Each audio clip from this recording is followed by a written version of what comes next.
So Tony Parker's mentoree, I guess, the guy that was supposed to be our man's protege, who played at ASEVL.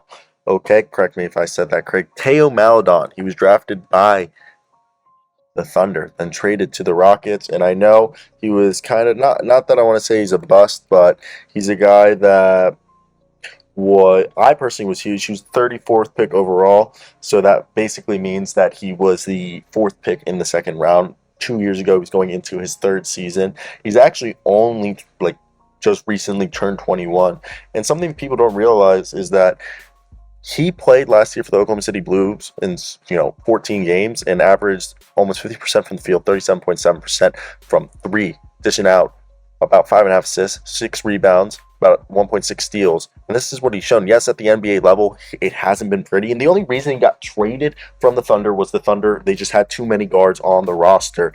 And this is a great move by the Hornets, especially with LaMelo Ball out for the start of the season. Dennis Smith Jr. is really your only point guard, okay?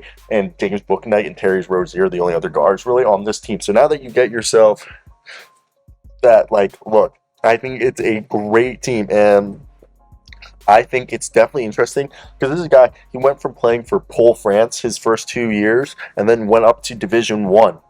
And yes, he played for the Division One under 21 league where he dominated there, which brought his stock up. And then he played 2 years kind of as a rotational player for ASVEL. In his first season, he was great shooting, and he's shown that he has the shooter touch. He's an all-around guy. I think at the very least he can be a high-level backup point guard in the NBA. But he's a guy who is a decent defender. He's a plus perimeter defender. He has the skills to go out and play good NBA defense. And I think it's definitely something fun to watch. And every time I see him, I think looking at him going into what is now his third season, and I think he's definitely going to benefit from playing on this team due to the fact that being on the Charlotte Hornets is a better situation than the Thunder and the Houston Rockets, where he was buried on the depth chart, and he's benefiting now from being able to go out there and be only for the first few weeks may be able to show that they could wait. I love Dennis Smith Jr. and I want Dennis Smith Jr. to succeed, but I always thought Maledon had the potential to be one of the better players. And he was a top 40 prospect going into the 2020 draft for me.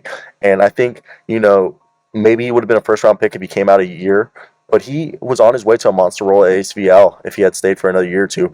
But he's a guy who has tremendous upside. Right now, NBA executives are still probably a little bit all over the place with him, as I thought he was someone who was a mid to late first round pick, and he ended up being a second round pick, but his game is one that has potential to become something very interesting at some point. There's so many places he obviously has to improve, but he's shown that he has good defensive effort and he's gotten better over the years. And he's been tightening up his handles and diversifying it with some creativity. Right now, I think this is good that the Hornets got him third, because I wouldn't have been wanting to be the first team to get him, because it was going to take some real development.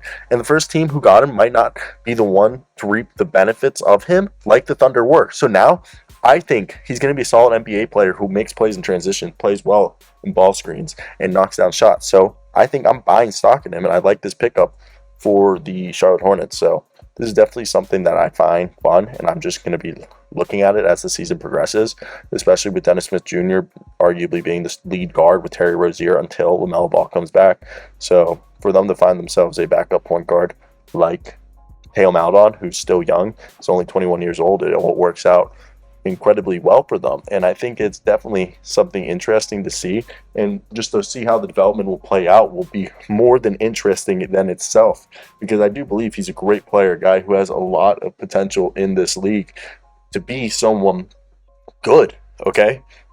Be a difference maker and have success in this league, bring the ball up court, playing defense, guarding 1 through 3, 6'5", with what I believe it's this guy's 6'5" with an almost 6, I think 6'7", 6'9" wingspan. He's not a short boy by any means. 6'5" with a 6'11" wingspan, okay?